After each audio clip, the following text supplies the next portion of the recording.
Assalamualaikum warahmatullahi wabarakatuh. Nama saya Lisani Ulfa dari Hukum Ekonomi Syariah semester 6A. Jadi tujuan saya di sini adalah untuk melaksanakan ujian akhir semester untuk mata kuliah alternatif penyelesaian sengketa bisnis syariah.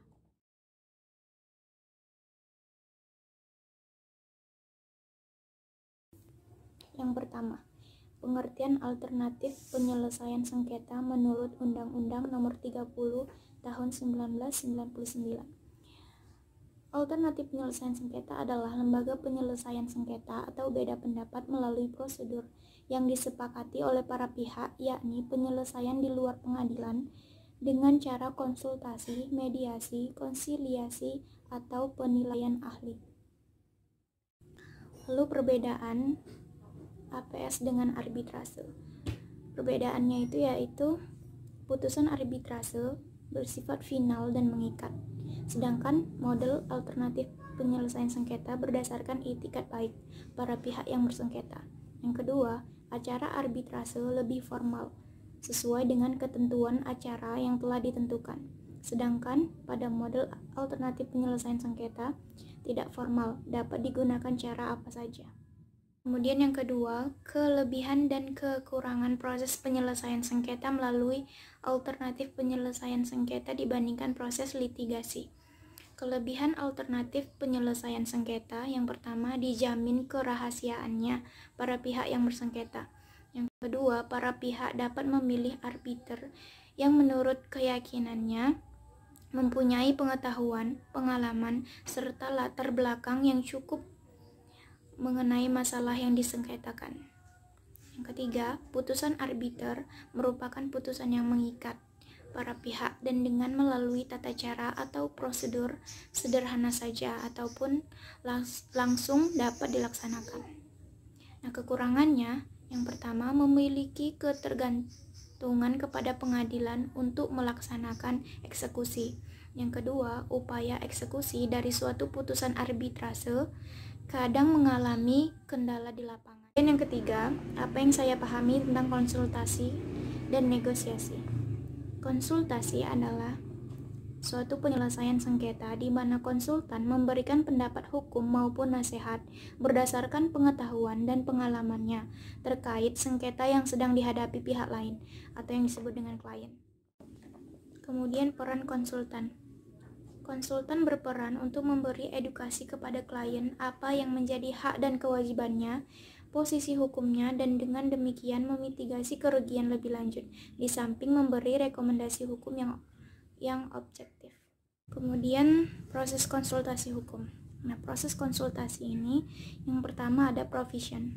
Artinya adalah konsultan memberikan layanan langsung kepada konsulti yang tidak memiliki waktu ataupun keterampilan dalam menyelesaikan permasalahannya. Konsultan memberikan solusi dan konsulti bebas menentukan cara menyelesaikan masalahnya.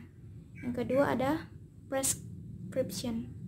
Artinya adalah konsultan memberikan nasihat dan tidak turut dalam membantu proses penyelesaian masalah yang sedang dihadapi oleh konsulti. Kemudian mediation. Artinya adalah konsultan berperan sebagai mediator dalam penyelesaian masalah yang dihadapi oleh konsulti. Yang keempat, collaboration. Artinya adalah konsultan bersama konsulti menyelesaikan masalah yang dihadapi. Lalu kemudian negosiasi. Menurut Kamus Hukum, negosiasi adalah proses tawar-menawar dengan jalan berunding antara pihak yang bersengketa untuk mencari kesepakatan bersama. Kemudian, teknik negosiasi. Teknik negosiasi ada dua. Yang pertama, teknik negosiator lunak. Negosiator lunak berusaha menghindari konflik pribadi sehingga dengan mudah memberikan konsensi agar dicapai kesepakatan. Yang kedua, teknik negosiator keras. Negosiator yang keras melihat setiap situasi sebagai adu kemauan di mana pihak yang mengambil yang bertahan lama akan lebih mendapat keuntungan. Kemudian tahap dalam proses negosiasi. Tahapan pertama itu adalah tahap perencanaan atau planning. Perencanaan dapat memberi kontribusi yang vital terhadap hasil sebuah negosiasi. Pada tahap ini, negosiator perlu menetapkan tingkat keuntungan yang ingin dicapai dalam sebuah negosiasi. Lalu ada tahapan persiapan. Kemudian yang ketiga, tahap implementasi. Tahap ini merupakan saat proses interaksi antara negosiator dan pihak lawan berlangsung dan hasilnya agar ditentukan dan strategi dan taktik dari kedua belah pihak. Lalu soal keempat tentang mediasi dan konsiliasi. Mediasi menurut Priyatna Abdur Rashid yaitu proses damai di mana para pihak yang bersengketa menyerahkan penyelesaiannya kepada seorang mediator atau seorang yang mengatur untuk mencapai hasil yang adil tanpa biaya besar-besar, tetapi tetap efektif dan diterima sepenuhnya oleh kedua belah pihak yang bersengketa. Lalu tahapan dalam proses mediasi. Tahapan yang pertama yaitu tahap pembentukan forum. Yang kedua tahap pengumpulan dan pengambilan informasi. Yang ketiga tahap penyelesaian masalah. Dan yang keempat tahap pengambilan keputusan. Lalu peran dari mediator. Peran mediator itu yang pertama melakukan diagnosis konflik. Yang kedua mengidentifikasi masalah serta kepentingan-kepentingan kritis para pihak. Yang ketiga menyusun agenda, kemudian memperlancar dan mengendalikan komunikasi. Kemudian mengejar para pihak dalam proses dan keterampilan tawar-menawar. Kemudian membantu para pihak mengumpulkan informasi penting dan menciptakan pilihan-pilihan untuk memudahkan penyelesaian masalah. Lalu kemudian konsiliasi. Konsiliasi adalah penyelesaian sengketa di luar pengadilan melalui proses perundingan kedua belah pihak untuk mencapai kesepakatan yang dibantu oleh konsiliator dengan memberikan pemecahan permasalahan kepada para pihak yang bersengketa. Nah, kemudian peran konsiliator adalah membantu menyelesaikan sengketa dan mengeluarkan anjuran tertulis jika kesepakatan tidak tercapai. Syarat menjadi konsiliator, yang pertama beriman dan bertakwa kepada Tuhan Yang Maha Esa. Yang kedua warga negara Indonesia. Yang ketiga berumur sekurang-kurangnya 45 tahun. Pendidikan minimal lulusan strata 1.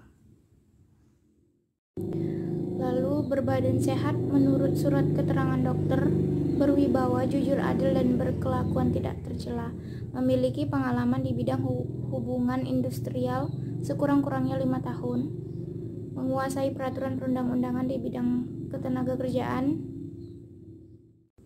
Lalu tahap dalam konsiliasi. Tahap yang pertama penyerahan sengketa kepada komisi konsiliasi. Yang kedua kemudian komisi akan mendengarkan keterangan lisan para pihak.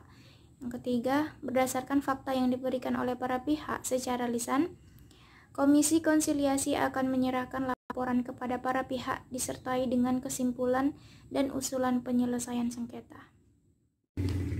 Lalu yang kelima tentang pelaksanaan eksekusi terhadap hasil kesepakatan alternatif penyelesaian sengketa.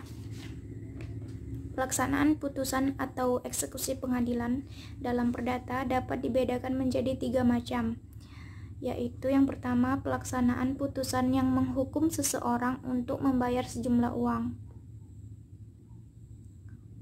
Pelaksanaan ini diatur dalam pasal 197 HIR atau 208 RBG, yaitu dengan cara melakukan penjualan lelang terhadap barang-barang milik pihak yang kalah perkara sampai mencukupi jumlah uang yang harus dibayar menurut putusan pengadilan yang dilaksanakan, ditambah biaya yang dikeluarkan guna pelaksanaan putusan tersebut.